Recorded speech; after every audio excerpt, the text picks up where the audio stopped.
Nakatuklas ka na ba ng lihim na kinawindang ng buo mong pagkatao? Nakatuklas ka na ba ng sikreto na siyang sumira hindi lamang ng buhay, kundi ng buong pamilya mo?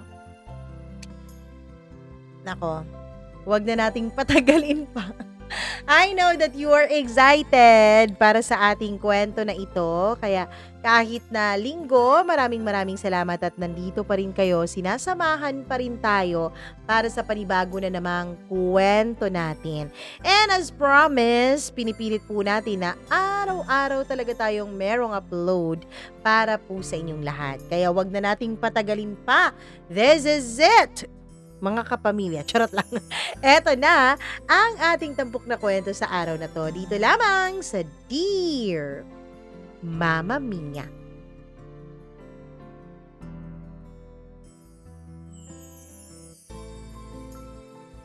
Minsan, akala natin ang isang butil ng lihim ay okay lang, ayos lang, wala namang maaapektuhan. Pero kadalasan may mga lihim na akala natin harmless. Eto pa pala ang mga lihim na tuluyang sisira ng ating buhay at pagkatao. Dear Mama Mia, ako po si Rafael o Rafa. Kung tatanungin mo ang mga tao sa baryo namin kung sino ako, siguro ang sagot nila ay oo, si Rafael, yung mabait na anak ni Namang Lito at Aling Selly. Tahimik lang yan, masipag at walang bisyo. At hindi ko naman sila masisisi. Dahil yun ang pinapakita ko sa kanilang lahat. Pero ang hindi nila alam, simula pa pagkabata, may isa na akong itinatagong lihim. Hindi ako kailanman naging tunay na mabait na anak. Bata pa lamang ako, Mama Mia, ay natuto na akong magsinungaling. Simpleng dahilan lang noong una. Kapag hindi ko nagawa ang assignment ko, sasabihin kong naiwan ko sa bahay. Kapag nakabasag ako ng plato, ituturo ko ang hangin o di kaya ang pusa namin. At sa tuwing nakakalusot ako, nararamdaman ko na parabang may kakaibang sarap sa loob ko. Parang may kapangyarihan akong hawak. Kaya kong baguhin ang totoo. Kaya kong paikutin ang lahat sa paligid ko. Maliit lang noon, oo, pero doon nagsimula ang pagkabasag ng isang pundasyon. Lumaki akong may dalawang mukha. Sa bahay, ako ang masunurin. Kapag sinabi ni nanay, Rafa, hugasan mo ang pinggan, agad kong ginagawa. Ngiti-ngiti na parabang walang karikra-reklamo. Kapag sinabi ni tatay, anak, tulungan mo naman ako sa tindahan, sumusunod ako na parabang masipag at walang kapaguran. Pero sa likod ng mga ngiting iyon, ako yung bata na palihim na gumagawa ng mga kalokohan. Sa eskwela, ako ang madalas mangopya pero nakukuha pa rin purihin ng mga guro. Ako ang unang natututong magsugal gamit ang barya. Sa likod ng kantin kung saan walang mga gurong nakatingin. Sa isip-isip ko, hindi naman ito masama eh. Bata pa naman ako, normal lang ang mga kalokohang ganito. At saka, hindi naman nila malalaman. At yun ang pinakamalaking pagkakamali ko. Ang maniwala na ang kasalanan, basta't hindi nahuhuli, ay hindi naman talaga totoong kasalanan.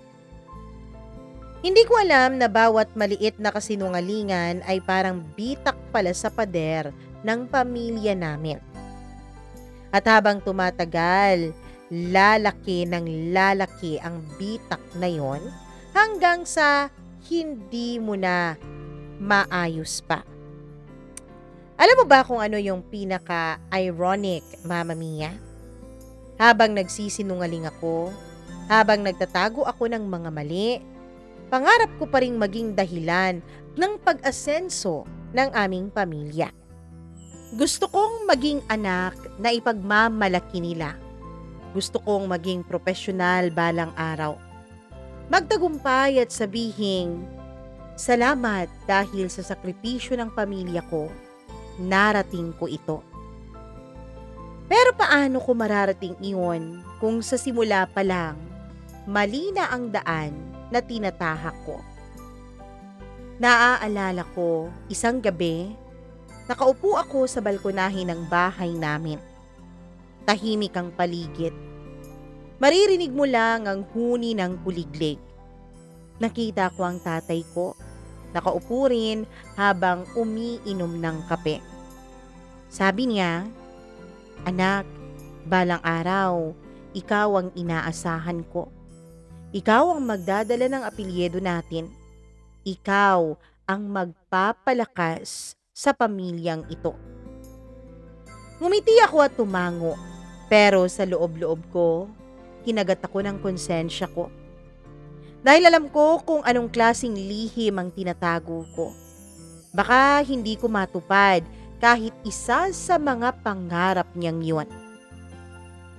Bago siya pumasok sa loob ng bahay, tinapik niya ako sa balikat at sinabing, anak, wala akong ibang hiling kundi maging tapat ka.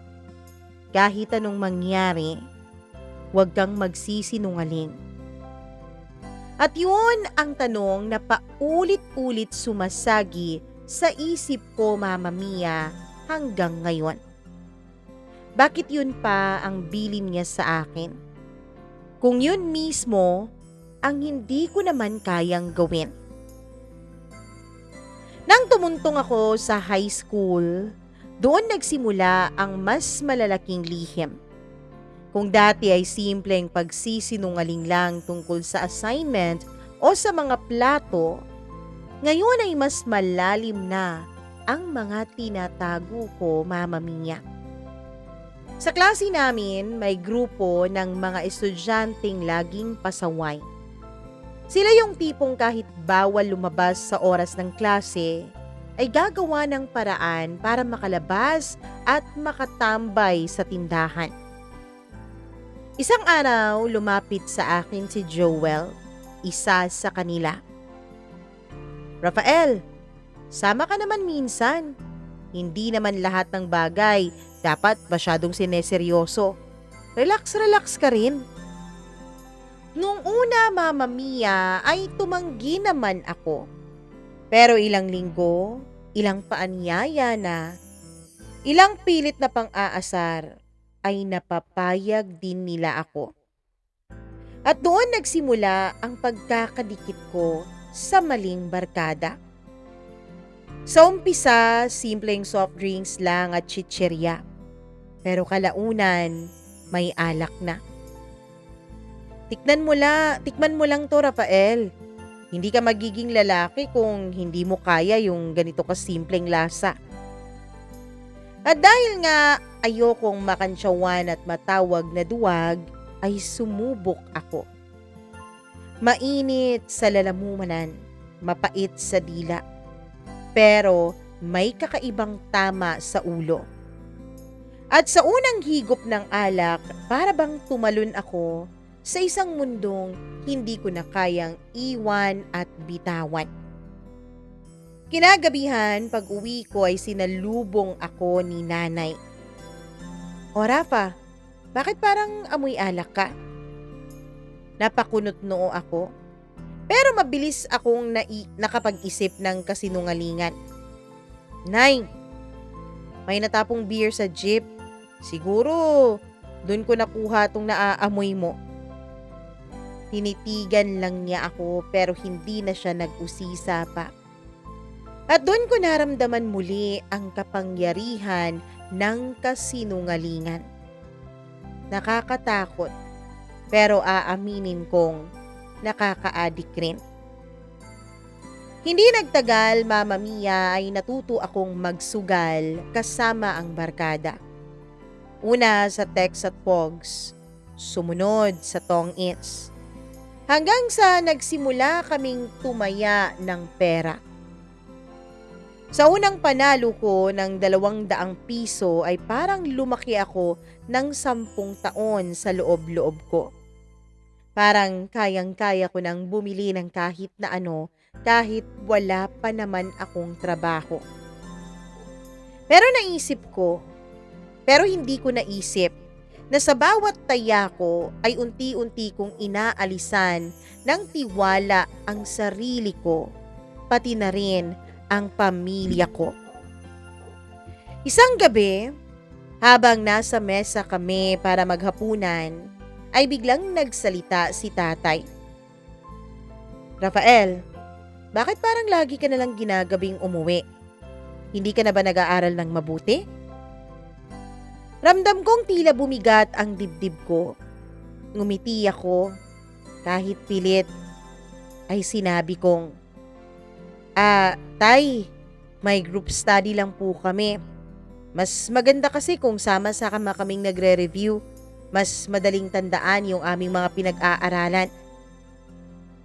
At muli ay kinagat din nila ang kasinungalingan ko. Pero habang kumakain ako ng kanin, hindi ko maiwasang mapansin ang kakaibang titig sa akin ng itay. Para bang may kutob siya, Mama Mia. Para bang alam niyang hindi ko sinasabi ang katotohanan. Habang lumilipas ang buwan, mas dumadalas ang pagsisinungaling ko. Kapag nawawala ang baon ko dahil sa pagsusugal, ay sasabihin kong ninakaw sa jeep. Kapag nahuhuli akong may iniinom, ay sasabihin kong inom lang ng barkada, hindi naman ako ang uminom. Kumapit lang sa akin ang amoy nun. Hanggang sa dumating na nga sa punto na labis-labis na akong nasasanay sa mga kasinungalingan ko. Para bang natural na lang lumalabas sa bibig ko ang mga kasinungalingan. At sa bawat kasinungalingang iyon ay mas lalong lumalayo ang loob ko sa aking pamilya. Naaalala ko isang gabi, habang natutulog na ang lahat, ay nagising ako sa kaluskos mula sa sala. Bumangon ako at dahan-dahang sumilip. Nakita ko si nanay, nakaupo sa harapan ng altar namin, umiiyak habang nagdadasal. Narinig ko pa siya kahit pabulong niyang idinadasal iyon. "Panginoon, sana wag maligaw ng landas si Rafael. Sana ingatan ninyo siya. Sana wag niyo siyang hayaang mapariwara." Napatigil ako, Mama Mia. Parang tinusok ang puso ko ng 10 karayom. Gusto kong lumapit at yakapin siya. Gusto kong sabihin, hindi ako maliligaw ng landas. Pero paano ko yun masasabi kung sa mismong sandaling iyon, alam ko sa sarili ko kahit hindi ko aminin na naliligaw na ako. Habang tumatagal ay mas lalo akong hinihigop ng mundo ng mga barkada ko. Kung dati ay simpleng inom at sugal lang, ngayon ay nagsisimula na kaming lumampas sa aming limitasyon. Isang gabi, nagkayayaan kaming magpunta sa bahay ng kaklase naming si Gino. Wala raw tao doon. Pareho kasing nasa abroad ang mga magulang niya. At ang sabi niya, napakalaki raw ng bahay nila at maluwag pa raw ang sala. Pagdating ko doon ay halos hindi ko na makilala ang sarili ko, Mama Mia. May mga bote ng gin sa mesa, may nagdadala ng yosi, at ang iba'y nagsisigawan dahil sa tong-its. "Ayos to, Rafa. Walang makakahuli sa atin dito," sabi ni Joel sabay abot sa akin ng baso. Tinanggap ko yun at tinungga. At bago ko na malayan ay 2 baso na pala ng alak ang nauubos ko. Pakiramdam ko noon, Mama Mia, ay malaya ako. Pakiramdam ko may bagong mundo na akin lamang. Pero kasabay noon, hindi ko mapigilan na merong kakatuwang kabang unti-unting umuusbong sa puso ko. Na para bang may anino na sumusunod sa bawat galaw ko. Nang umuwi ako ay halos sumuray-suray na ako sa paglalakad. Nakita ko kaagad ang ilaw sa kusina. Gising si tatay. Rafael, malamig niyang tawag. San ka galing? Ramdam kong bumigat ang hangin.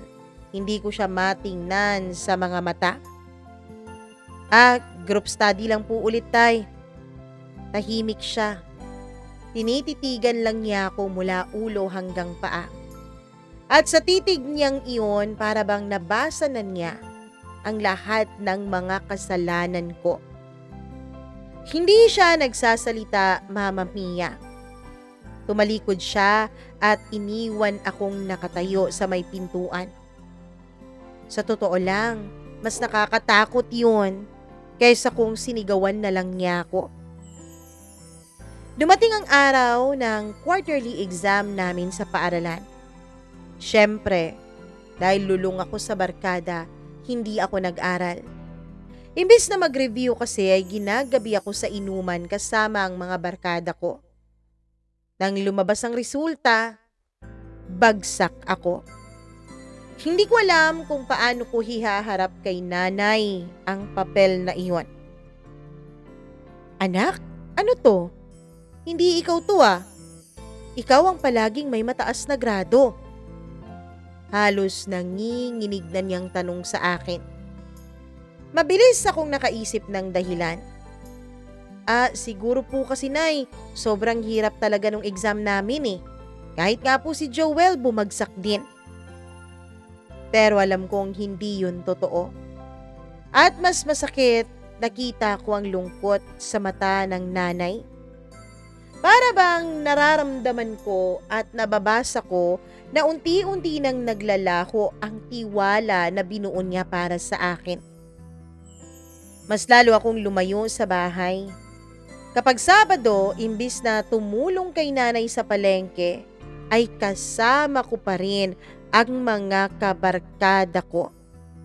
Kapag Linggo, imbis na magsimba kasama ang pamilya, ay nasa computer shop ako. Naglalaro kasama ang mga barkada hanggang madaling araw. Sa bawat pagtakas ko, mas lalo kong nararamdaman na hindi ko nakilala ang aking sarili. At kahit ramdam kong mali, para bang wala akong kakayanan para itigil ang lahat ng yun, Mama Mia. Isang hapon, naglalakad ako pa uwi galing eskwela. Bigla kong nakita si nanay sa kabilang kalsada. Nausap ang isang kaklase ko. Nagtanong siya dun sa kaklase ko tungkol sa akin. At doon ko narinig ang hindi ko inaasahan. Ay tita, si Rafael po ba? Lagi po yung nasa sugalan eh. Minsan nga po nakikitulog yun sa bahay ni Gino. Hindi na po yun pumapasok sa paaralan minsan. Para akong binagsakan ng langit at lupa. Hindi ko aakalaing darating ang araw na mismong ibang tao ang maglalantad ng mga kasinungalingan at lihim ko. Kinagabihan, sabay-sabay kaming kumain. Tahimik, walang nagsasalita. Tanging kaluskos lamang ng kutsara at tinidor ang maririnig. Hanggang sa biglang nagsalita si tatay. Rafael, may naririnig akong mga bagay na hindi ko gusto. Totoo bang nagsusugal ka na? Nanlamig ang buo kong katawan. Gusto kong samagot pero parang natuyo ang lalamunan ko. Tinitigan ako ng itay ko kaya napilitan akong humanap ng sagot. Umiling ako. Hindi po tay. At muli, kasinungalingan na naman ang pinili ko. Pero sa loob-loob ko, alam kong hindi na sila bulag. Alam kong ang lihim ko ay palapit na ng palapit ang pagsabok. Kinabukasan, ramdam kong may mabigat sa bahay. Tahimik si nanay habang naglalagay ng almusal sa mesa. Si tatay naman ay hindi man lang ako tinitingnan. Kahit si bunso ay tila takot na magsalita, pero tila ramdam rin niya ang kakaibang bigat ng hangin. Parang may usok na nakakulob sa loob ng bahay namin. Mabigat, mainit, at nakakasakal. "Anak, kumain ka na," mahinang sabi ni nanay. Ngunit ang tinig niya ay hindi na katulad ng dati. May halong lungkot na at may halong takot na. Wala akong ganang kumain pero pinilit kong sumubo dahil ayokong magmukha na parang may tinatago. Bago pumasok sa trabaho ay lumapit si tatay sa akin. "Rafael, tandaan mo ito," malamig niyang sabi. "Mas madali mong matatakasan ang lahat ng tao, pero hindi mo matatakasan ang sarili mong konsensya. At hindi mo maluloko ang pamilya mo at ang mga taong nagmamahal sa iyo habang buhay." Nakatitig lang siya sa akin noon habang nagsasalita, Mama Mia. At sa bawat salita niya ay parang may matalim na kutsilyong tumutusok sa dibdib ko. Hindi ako nakasagot. Dumiretso siyang naglakad palabas at naiwan akong halos nanginginig na sa upuan ko.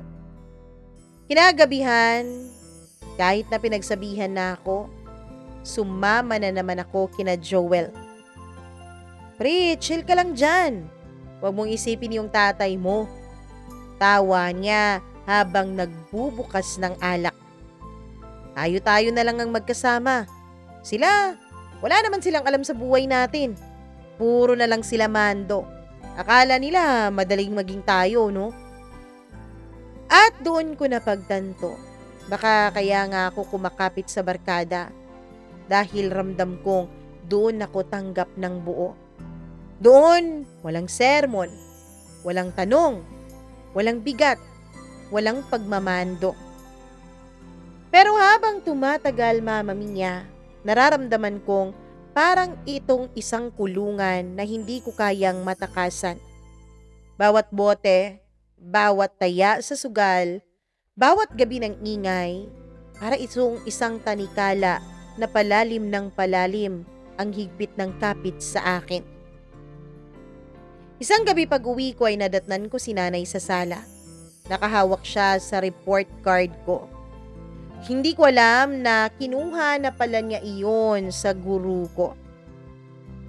"Rafael," nanginginig ang boses niya. "Bakit ganito? Bakit ganito ang mga grado mo?" Hindi ako makasagot. Gusto kong umamin pero hindi ko maintindihan kung bakit natatakot ako. "Napapagod lang po ako, Nay," palusot ko. Pero tumulo ang luha sa kaniyang mga mata.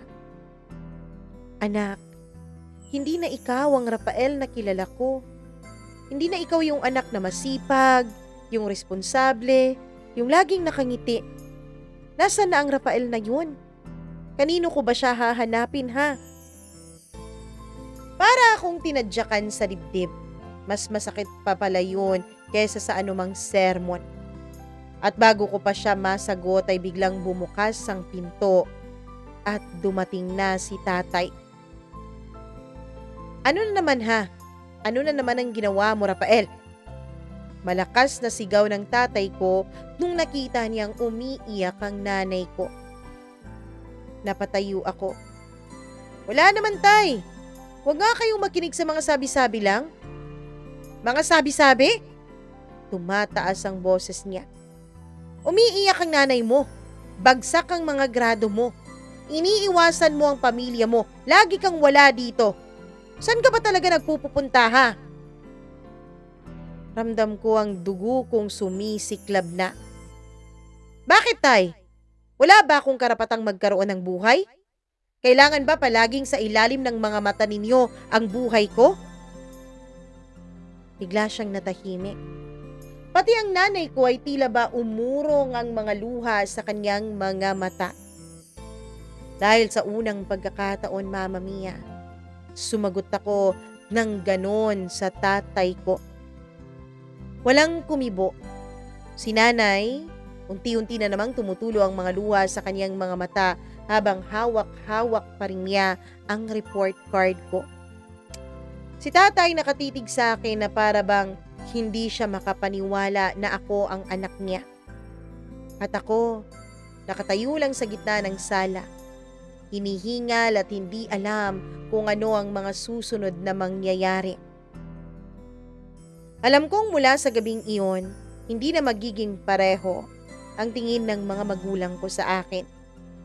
At unti-unti na ngang nagsisimula ang pagkawasak ng pamilya namin. Pagkatapos ng bangayan naming iyon ni tatay ay tahimik ang buong bahay. Walang nagsasalita. Walang gustong magbukas ng usapan.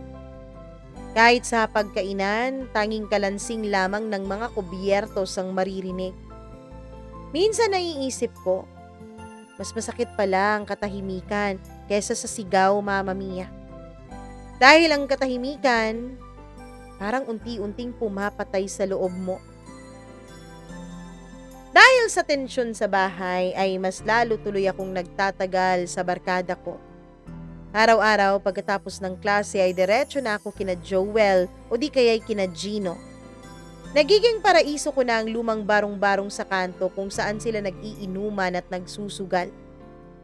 Pre, dito ka na lang palagi, sabi ni Joel habang may hawak pa na baraha. Mas masaya dito, walang storbo, walang sermon, walang galit na mga magulang. Tumawa ako pero sa loob-loob ko alam kong tama siya at mali at the same time. Oo, masaya. Oo, walang sermon. Pero bawat gabing nandoon ako ay para bang may kapalit. Para bang may binabawas sa akin na hindi ko alam kung mababawi ko pa. Hindi nagtagal ay napansin ko ring hindi na ako kilala ng mga kaklase ko. Dati ako ang laging kinakausap nila kapag may mga group projects. Ngayon ay tila wala na akong boses sa classroom. Para akong anino sa loob ng aralan. Uy, Rafael, ano na? Hindi ka na ata sumasama? Tanong ng kaklase kong sa Maricar isang beses. Patungkol sa isang group project namin. Umiling ako. Busy lang, sagot ko.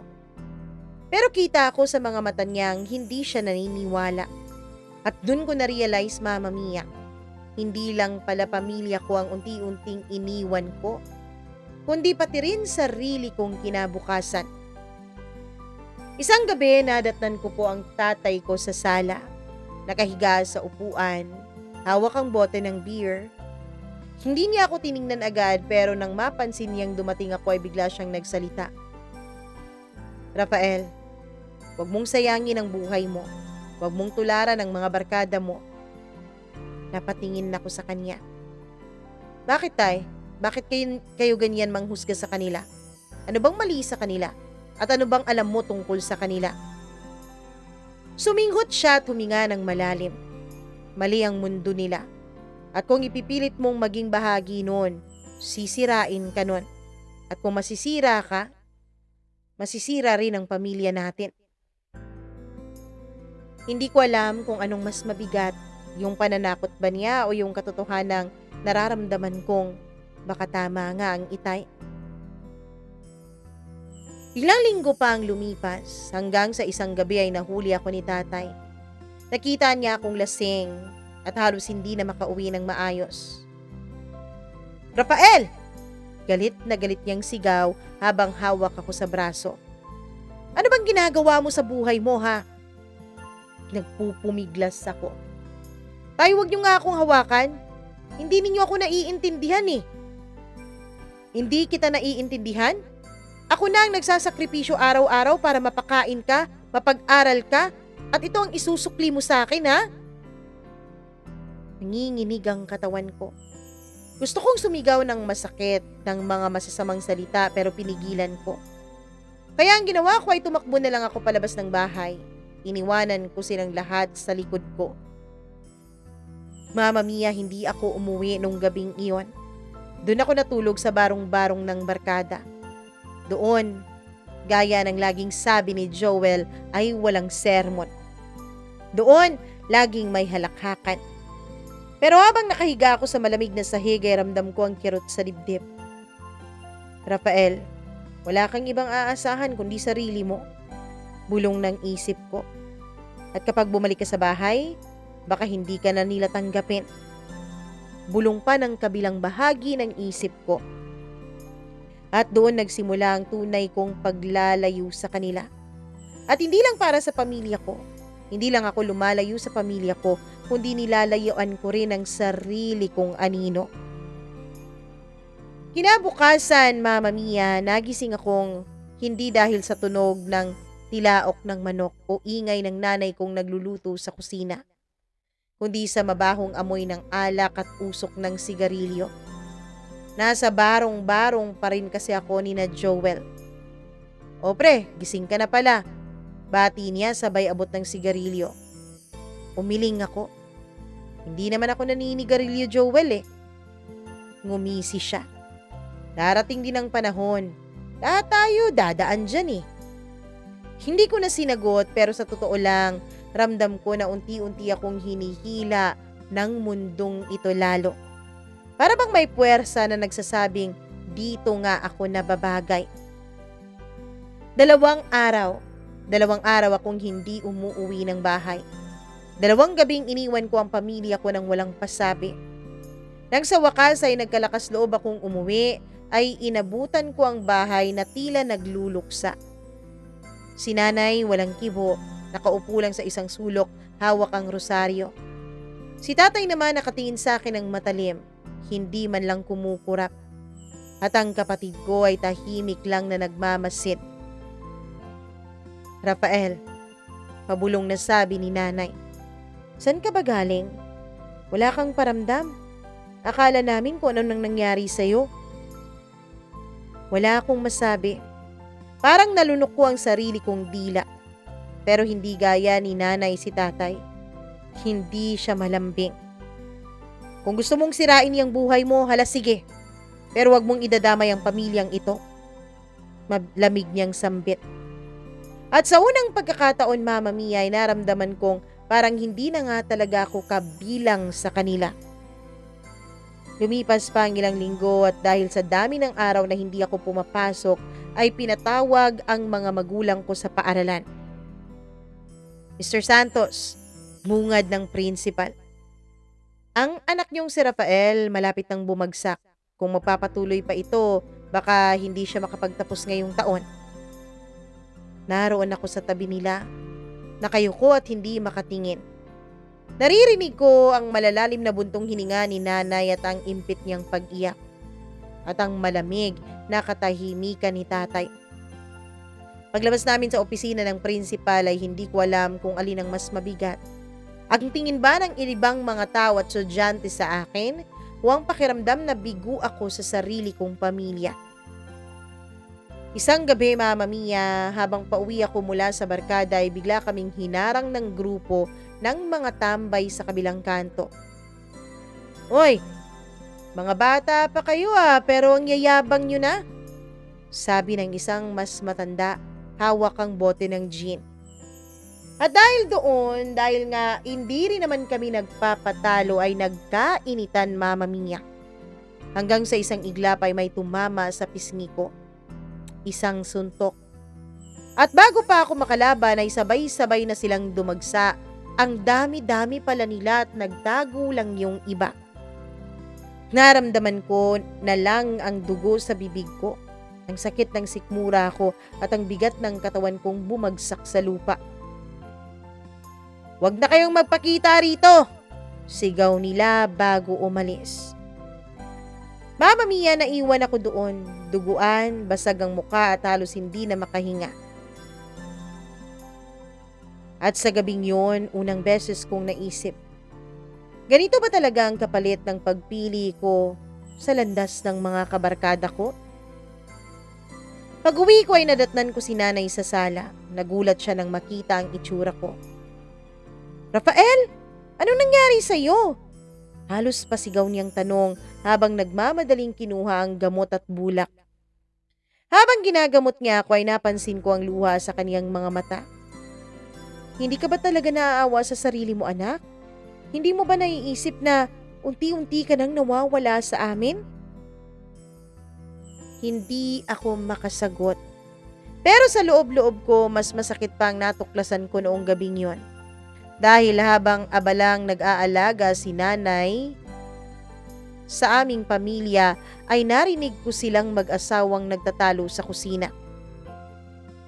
Kung hindi mo lang sana itinago ang katotohanan kay Rafael, hindi sana siya nagkakaganito ngayon. Mariing sambit ng tatay. At kung hindi mo sana pinaglaban noon ang kasinungalingan na yon, baka hindi siya naging ganito ngayon. Natigilan ako, Mama Mia. Anong kasinungalingan? Anong itinago? Anong ibig nilang sabihin? Ano ba ang katotohanan? At doon nagsimula ang mga tanong na hindi ko mapigilan. Hindi ako mapakali, buong magdamag. Nakaupo lang ako sa kama ko, hawak-hawak ang unan. Paulit-ulit na umuugong sa tenga ko ang mga salitang narinig ko. Kung hindi mo lang sana itinago ang katotohanan kay Rafael. Kung hindi mo lang sana pinaglaban ang kasinungalingan. Parang unti-unting bumubukas ang isang pinto sa isip ko na ayoko sanang buksan. Ano ang tinatago nila? At bakit parang ako ang dahilan ng lahat ng ito? Kinabukasan, kinausap ko si nanay habang naguhugas siya ng plato.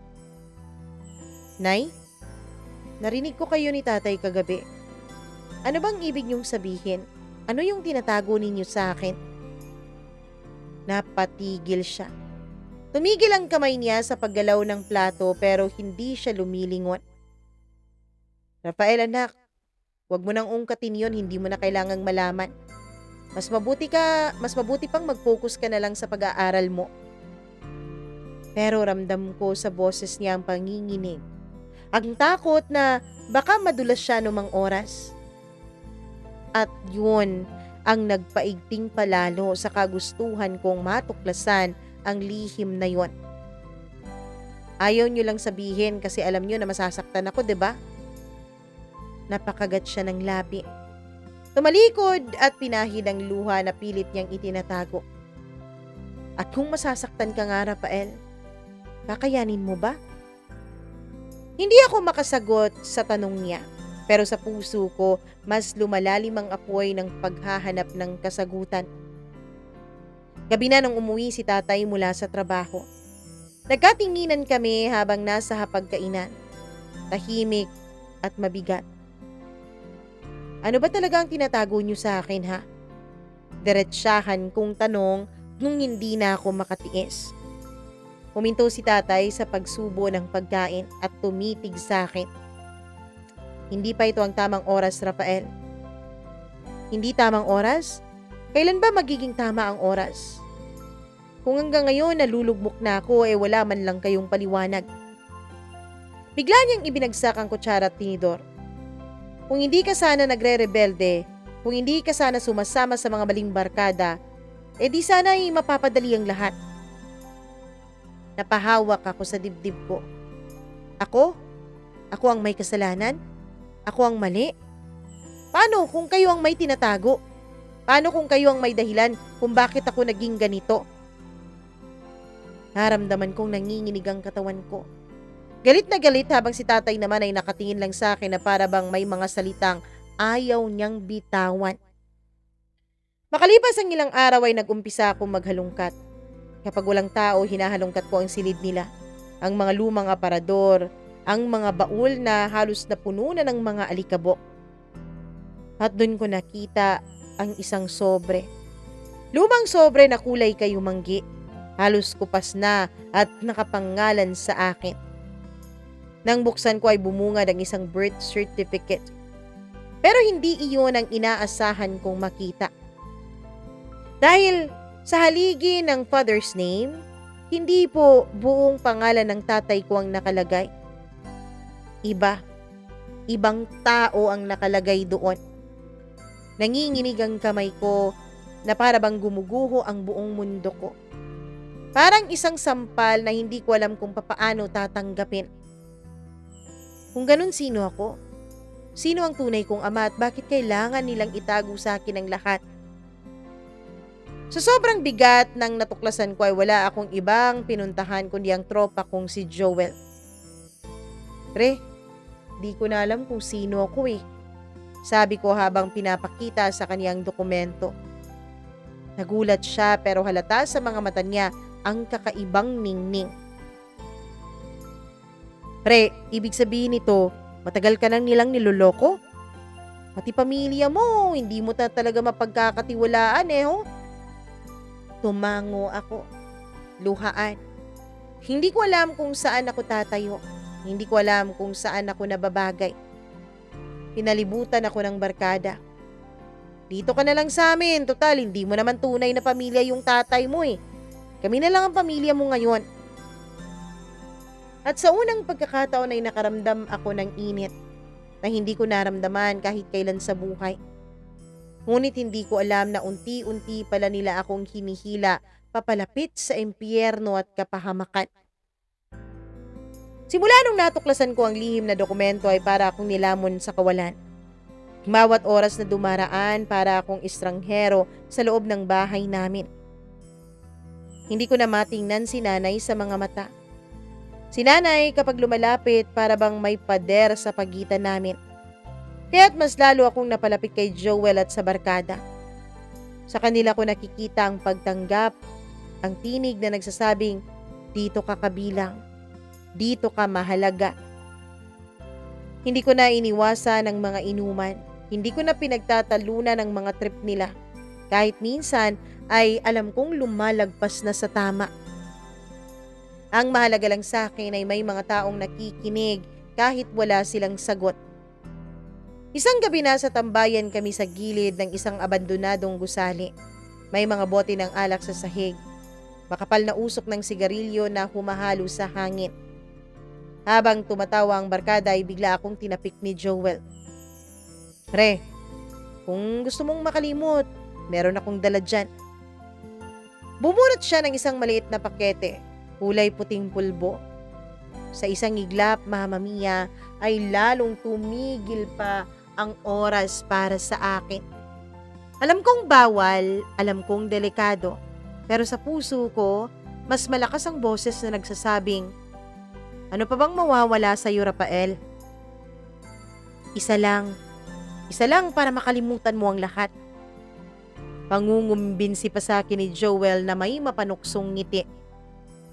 At doon nagsimula ang lahat, ang unang tikim ng bagay na magbabago sa takbo ng buhay ko. Muli akong umuwi ng madaling araw, lasing at lutang. Nadatnan ko si nanay na gising pa at nakaupo sa sala, nakasindi pa ang lampara. Nakita niya ako na pulang mata at mabigat ang hakbang. Rafael? Mahina niyang sabi. Halos parang pakiusap na yata yun, Mama Mia. Ano ba talagang ginagawa mo sa sarili mo, anak? Hindi ako sumagot. Dumiretso ako sa kwarto at iniwanan ko siyang umiiyak sa dilim. Pero bago ako makapasok ay dinampot niya ang braso ko. Ako ang nanay mo. Sabihin mo sa akin kung anong nangyayari. Napatingin ako sa kanya at doon pumutok ang galit na matagal ko nang kinikimkim. Nanay nga ba talaga kita o tinatago mo lang ako? Sino ba talaga ako, Hanay? Nanlaki ang mga mata niya.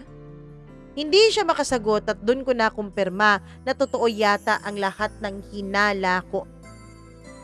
Sumigaw si tatay mula sa kwarto. Rafael, tumigil ka na. Pero imbis na tumigil ay mas lalo akong nagwala. Tumigil? Ako ba ang titigil? Paano kayo? Na buong buhay ko niloloko niyo ko. Sa unang pagkakataon ay sinampal ako ng nanay. Mabilis at malakas. Kasabay ng mga luha niyang tuluyan ng bumuhos. Ginawa namin ang lahat para sa iyo, Rafael. Para hindi ka lumaki na may puwang sa puso mo. Pero lalo akong nagalit. Hindi, Nay. Ginawa niyo to para sa sarili ninyo, para pagtakpan yung kasalanan niyo. At doon ay formal nang nagsimula ang bitak. Isang pader na hindi ko alam kung kailan mababasag. Sa mga sumunod na mga araw ay mas lalo akong lumayo sa kanila. Hindi na ako umuuwi ng maaga. Minsan o madalas ay hindi na rin talaga ako umuuwi. Sa barkada ko natagpuan ang tunay na kalayaan. Walang sermon, walang tanong. Pero kapalit nito ay unti-unti ko palang binibenta ang sarili ko sa bisyo. At habang lumalalim ako sa mundong yon ay mas lalo kong nararamdaman na nawawala na talaga ang sarili ko ng tuluyan. Mula nang magbangayan kami ni Nanay ay hindi na muling naging normal ang lahat.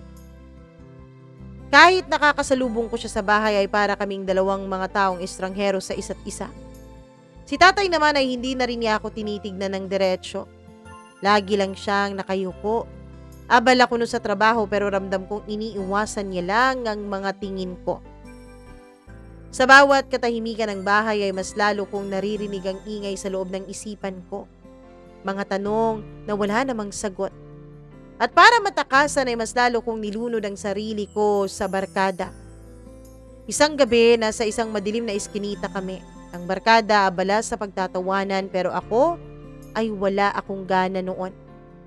Napansin iyon ni Joel. Pre, mukhang kailangan mo na naman ng makalimot Bulong niya sa akin. Inilabas niya ulit ang isang maliit na pakete. Noong una ay nagdadalawang isip ako dahil sinabi ko na tikim lang naman yung akin. Pero nang maalala ko ang tingin ni Nanay, ang katahimikan ng Tatay at ang mga salitang hindi nila kayang sabihin sa akin ay para bang may bumulong sa akin. Oo na, kalimutan mo na yung sinabi mong hindi ka natitikim ulit. Tikman mo lang yan. Wala namang mawawala At doon ay muling pumasok sa sistema ko yung mas malakas na bisyo, mas matindi. At sa pagkakataong yun ay ramdam kong wala na nga talaga itong balikan. Lumipas ang mga linggo at naging parte na iyon ng buhay ko. Hindi na lang alak at sigarilyo kundi bagong kasangga ko. Ang bawal na gamot na iyon. Isang gabi may nag-imbita sa amin ng isang party sa kabilang bayan. Nagdesisyon kaming sumama. Sa loob ng isang lumang warehouse, pulos ilaw na kumikislap, tugtog na malakas at mga taong halatang wala namang pakialam kung anong mangyayari bukas. Rafael, relax lang, sabi ni Joel habang inaabot sa akin ang isa pang dose. At tuluyan ko nang binagsak ang sarili ko. 3:00 ng madaling araw, uuwi na sana kami. Sakay kami ng motor ni Joel habang nakatawa-tawa pa, lasing at sabog at the same time. Bilisan mo pa pre, sigaw ko. Pakiramdam ko kasi noon, Mama Mia, ay tila lumilipad ako. Ngunit sa isang iglap, may truck na sumulpot mula sa kanto. Isang malakas na blag ang umalingaw-ngaw. Nagising akong nakahandusay na sa gilid ng kalsada. Dumudugo ang braso ko. Si Joel naman ay nakahandusay din, ilang metro lang ang layo mula sa akin. Walang malay at halos hindi na gumagalaw. Ang mga tao ay nagsisigawan, may humihingi ng tulong.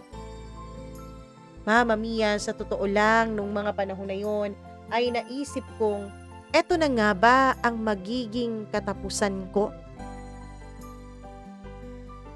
Dinala kami sa ospital, ako puros galo at hiwa. Pero si Joel, malubha. Nabasag ang binti niya, duguan ang ulo niya at halos wala rin siyang malay. Dumating si Nanay at Tatay, parehong nanginginig, parehong luhaan.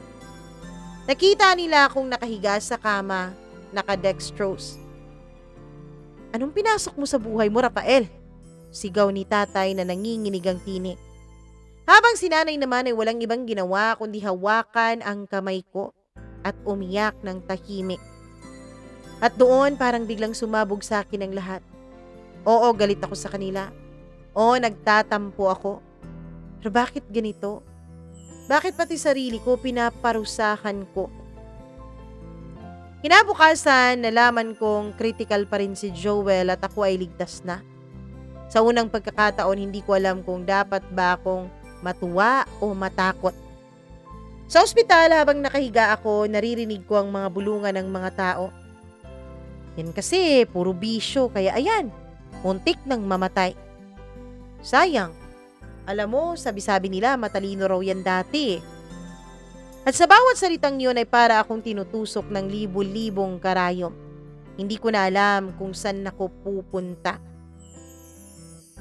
2 araw matapos ang aksidente ay nagising ako sa ospital. Amoy gamot, malamig ang paligid at sa tabi ng kama ko ay nakaupo si nanay. Nakayuko at nakatulog habang hawak-hawak pa rin ang kamay ko.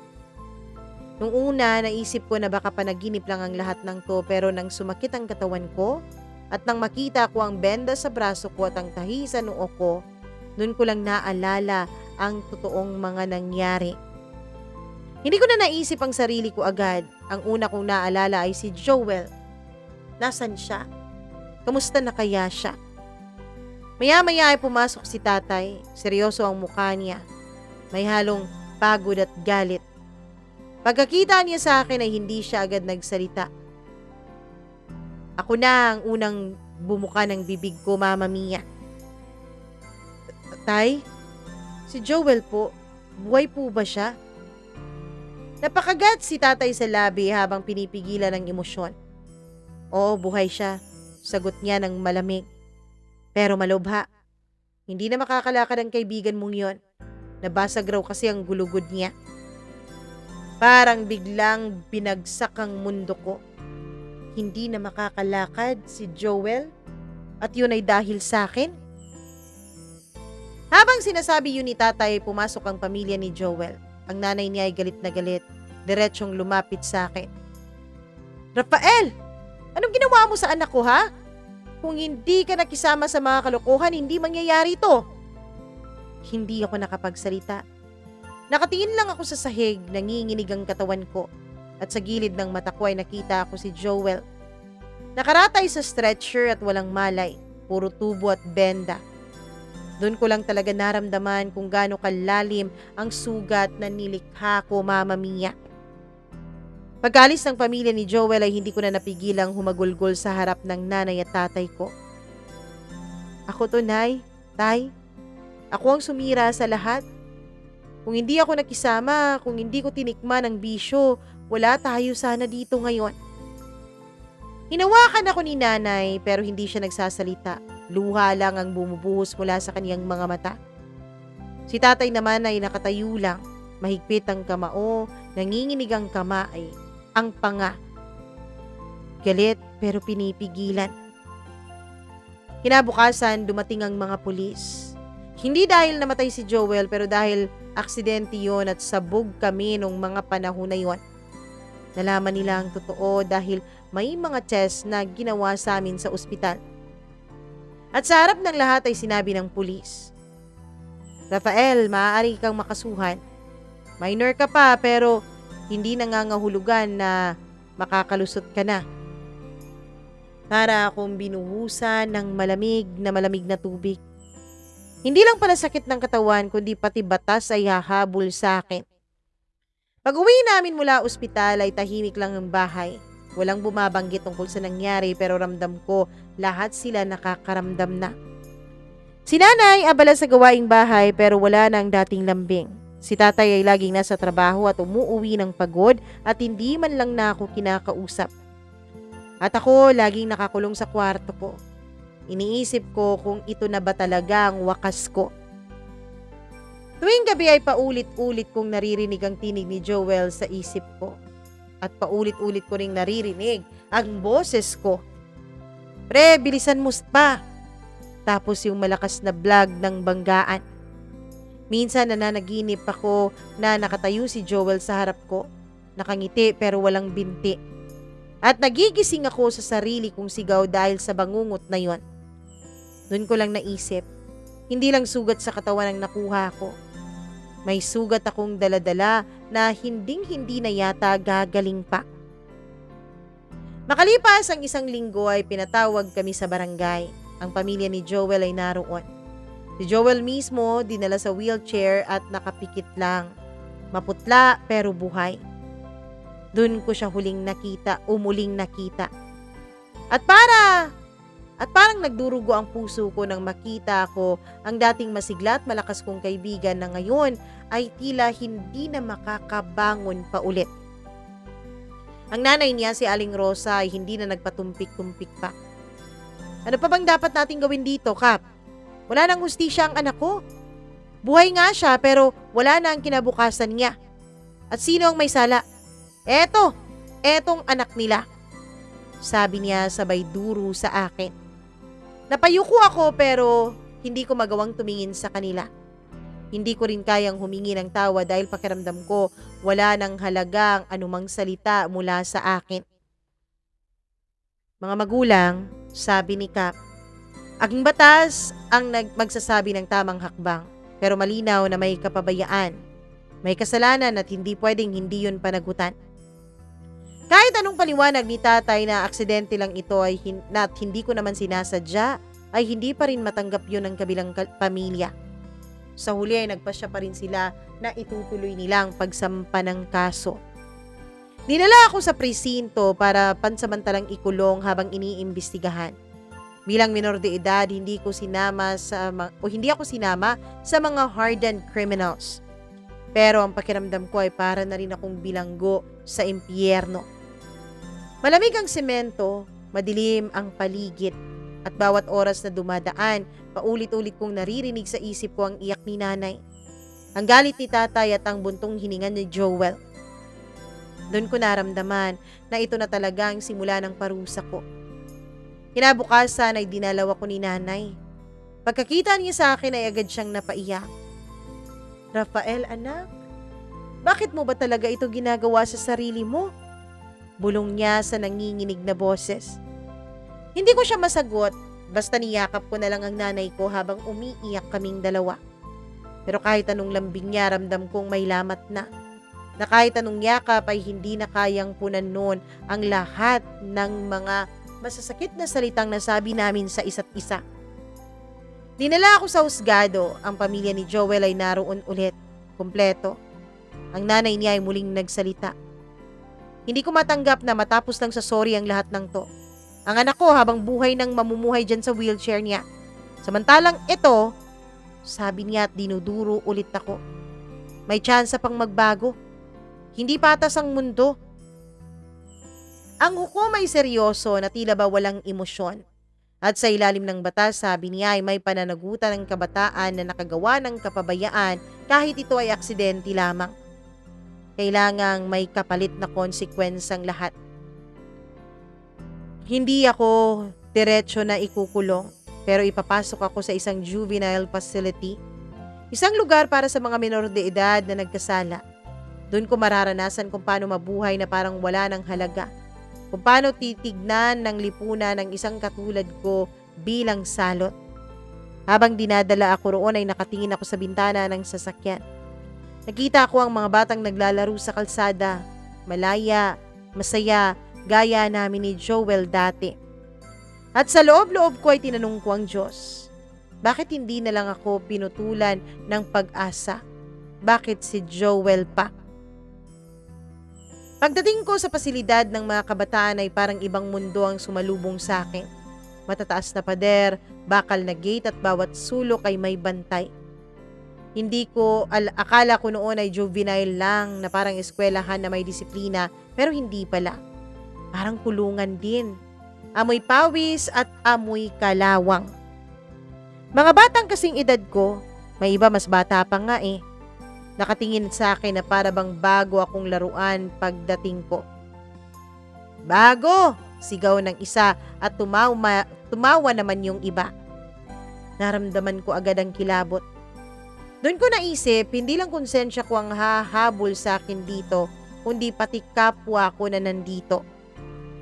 Hindi pa man ako nakakapag-adjust ay sinubukan na akong tanungin ng isang mas malaking inmate. Oy bago, akin na yung sapatos mo. Nanlaki ang mga mata ko, Mama Mia. Bakit naman? Ngumisi siya na parang nakakaloko. Wala nang bakit-bakit dito. Kung ayaw mo ng gulo, sumunod ka. Pero matigas pa ang ulo ko. Ayokong magpaapi. Pinagtanggol ko ang sarili ko pero ilang sandali lang ay basag ang labi ko. Pasa ang natamo ko sa aking mukha. Doon ko natutunan na sa loob ay hindi mahalaga ang tama o mali. Ang mahalaga ay kung paano ka makakasurvive sa loob. Bawat gabi hindi ako makatulog, Mama Mia. Naririnig ko ang mga iyak ng iba. Mga murahan, minsan ay suntukan. At sa bawat ingay, bumabalik ang alaala ni Joel kung paano siya tumanda, kung paano ko siya iniwan. Paulit-ulit na parang bangungot at doon ko napagtanto na kahit makalabas man ako rito, hindi ko na matatakasan ng parusa. Daladala ko na ito habang buhay. Minsan dumalaw ulit si nanay, bit-bit niya ang isang pagkain, damit at luha sa kanyang mga mata. Anak, magpakatatag ka ha, sabi niya sa nanginginig na boses. Hindi ko alam kung paano, Nay, sagot ko. Parang unti-unti na akong namamatay dito. Isang araw, tinawag ako ng warden. Rafael, may balita kay Joel. Tumigil siya sandali. Huminga ng malalim na tila ba hinahanda ang kanyang sarili sa kanyang gustong sabihin sa akin.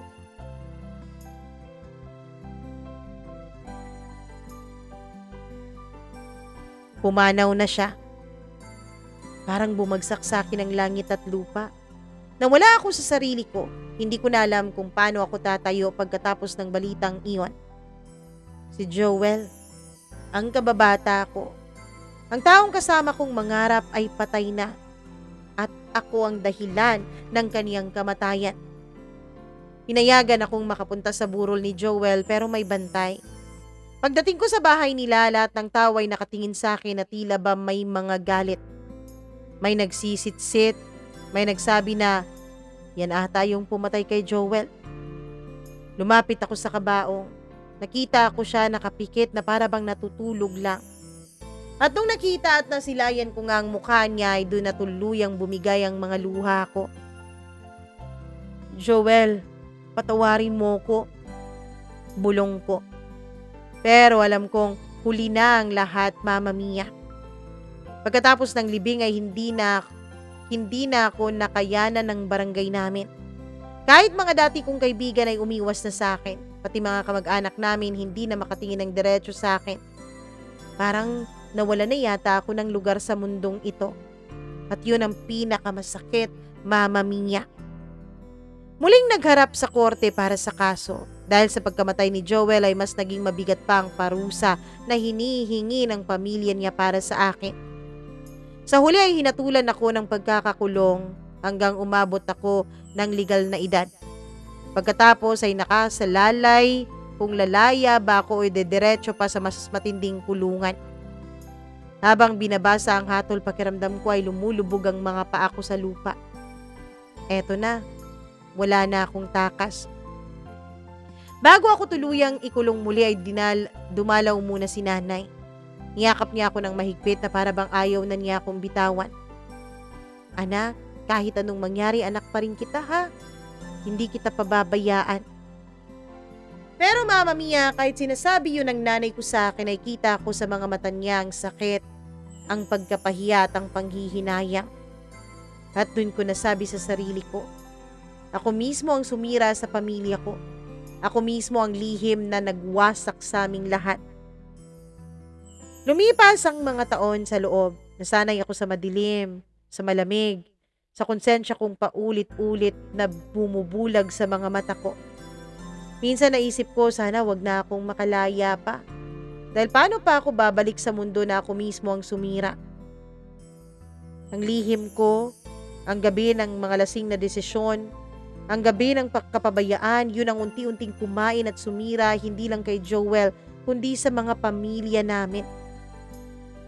Mama Mia, 2 taon na po mula nung ako ay tuluyang lumaya.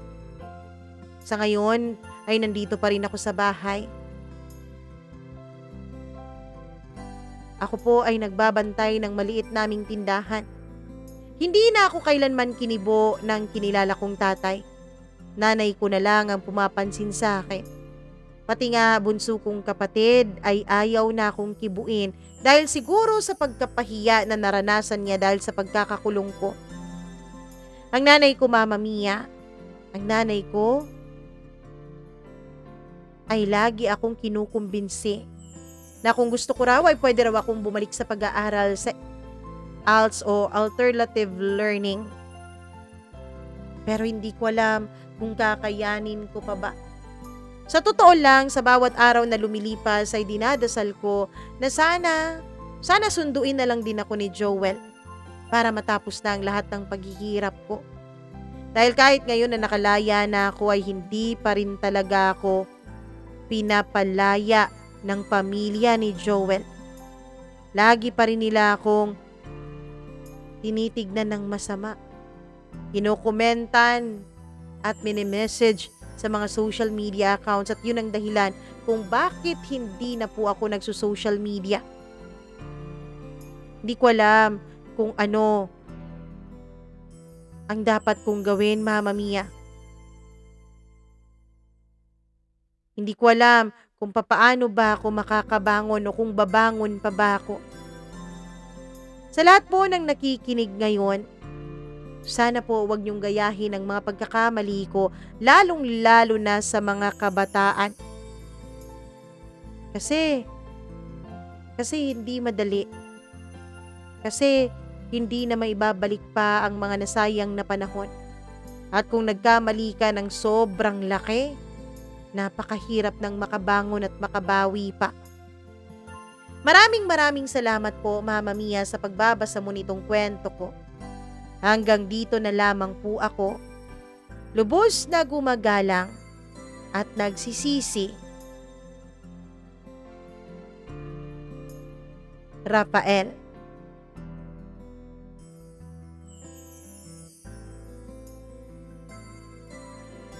O sa mga kabataan dyan, nako, isang magandang leksyon itong kwento ni Rafael para sa inyong lahat.